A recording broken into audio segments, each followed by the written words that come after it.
God Provides. The Life of George Mueller. Chapter 1. Theme, Depravity, and Salvation.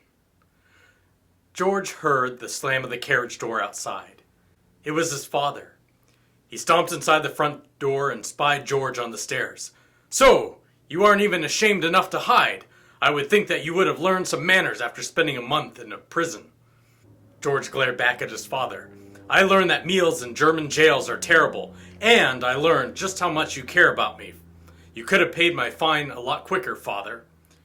It wasn't George's first encounter with the law. This time he had tried to leave a village inn without paying the bill. His father's anger turned to grief for a moment. "You're only 18 and already a common thief, George. If your mother were still alive, I'm glad she doesn't have to see what you've become."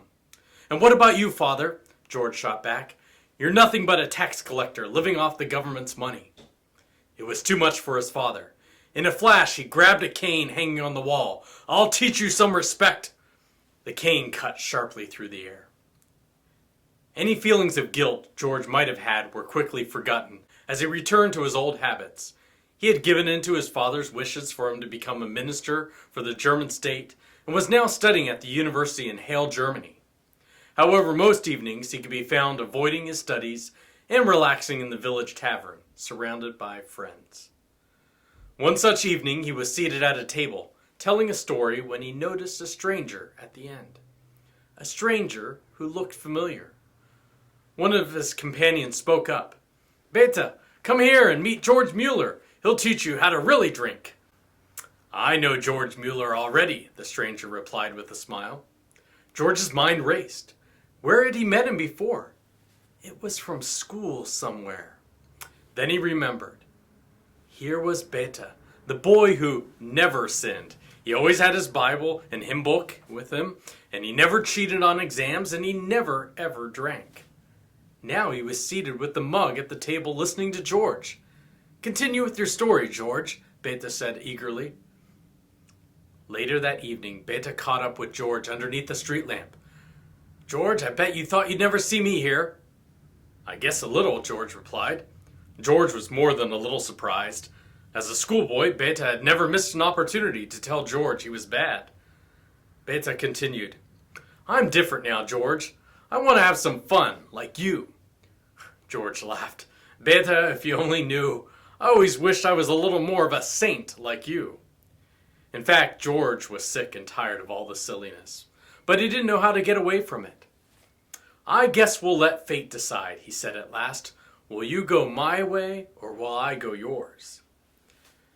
Well, Beta and George became good friends, and they both seemed to be going George's way.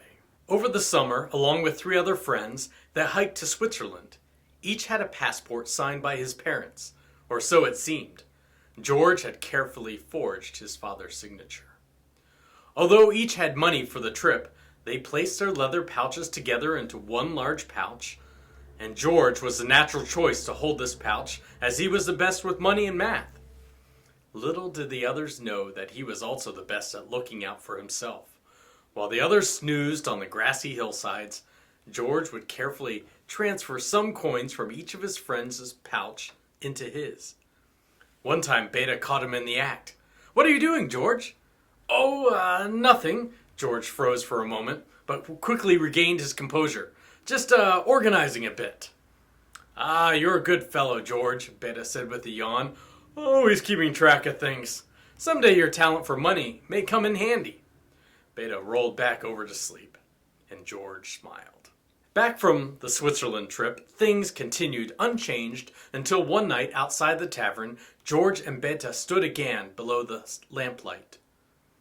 "See you tomorrow, Beta?" George asked. Beta hesitated. "What's wrong?" George continued. I promised a friend named Wagner I'd meet him tomorrow."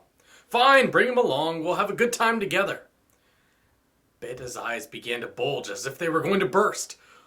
"Look here, George, when I told you I wanted to have fun, I didn't mean I wanted to turn my back on everything forever." "Go on, Beta," George said. "Wagner's having a prayer meeting."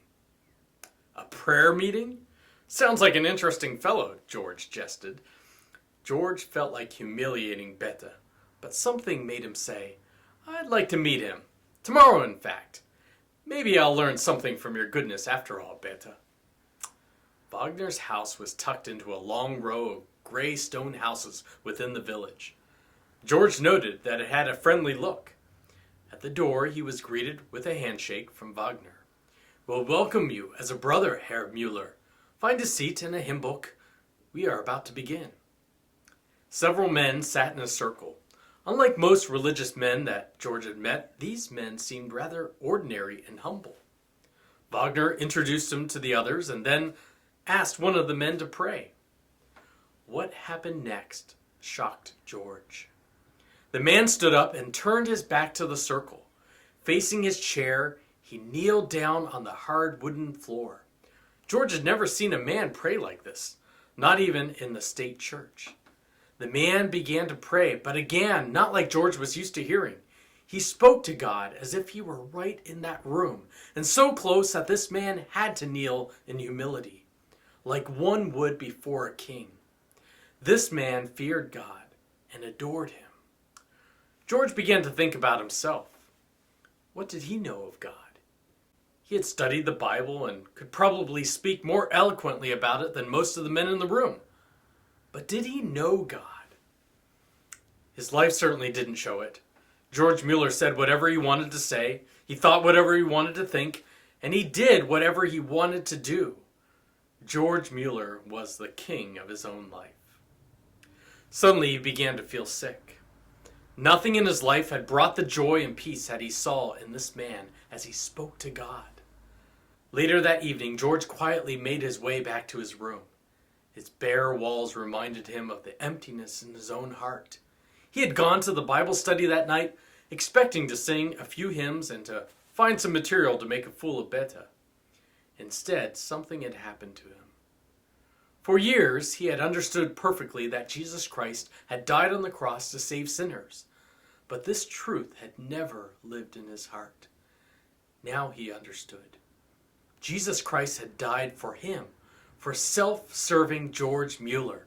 And he had done it so George could know God in the same way as this man at the prayer meeting. Before his bed, George dropped to his knees. With his hands spread out over the bed, he prayed. His prayer was not a rehearsed one like he was used to, but one asking forgiveness of an almighty God. With a sigh, George finished. At last, God, tonight, I am yours. In the following weeks, the direction of George's whole life changed. Rather than becoming a minister for the German state, George decided to become a missionary. It wasn't a decision easily made. George wondered what his father would think. In the spring, George met a man named Hermann Ball. Ball was a missionary to the Jews in Poland. His clothes were cheap, yet George could tell by the way he acted that Ball was from a wealthy family. Eventually, Ball told him what had happened. His father was a wealthy merchant from East Germany.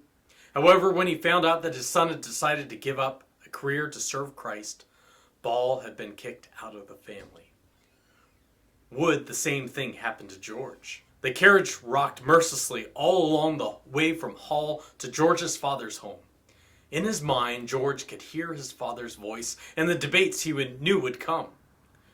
The meeting was very important. George was applying to a German missionary training institute, but the application would not be valid without his father's signature. That evening at dinner, George barely touched his stew. There was only one thing on his mind. Finally, he had the courage to place the blank application before his father. His father's answer was almost immediate. When I say no, I mean no!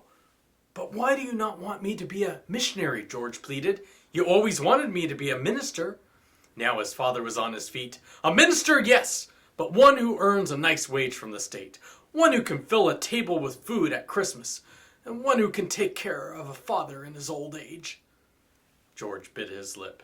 His father wasn't sick and he wasn't that old. And he had money in the bank. He was well-to-do. Father, may God forgive you for what you do to me today. May he forgive you for making me choose. And what do you choose? His father said, returning to his chair. I've made a promise to God, Father.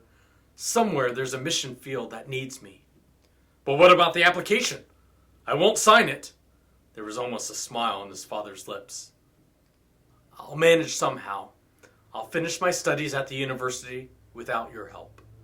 I won't take money from you again, Father, not as long as I live. On the way back to Hull, George realized that he was finally independent of his father. He was on his own and free as a bird. As the carriage door slammed behind him, he became aware of something else. He hardly had any money at all, and certainly not enough to pay his school bill. From now on, his dependence would have to be on God alone. But would God provide? We'll find out next time.